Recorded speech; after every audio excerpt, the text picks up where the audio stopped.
بسم الله الرحمن الرحيم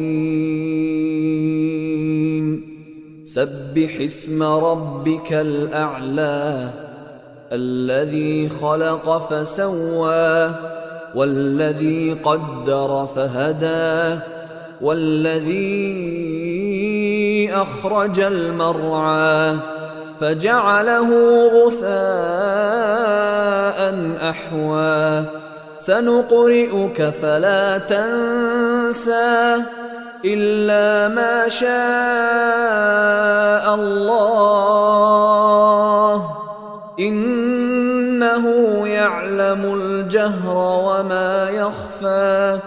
ونيسرك لليسرى فذكر إن نفعت الذكرى سيذكر من يخشى ويتجنبها الأشقى الذي يصلى النار الكبرى ثم لا يموت فيها ولا يحيا قد أفلح من تزكى وذكر اسم ربه فصلى بل تؤثرون الحياة الدنيا والآخرة خير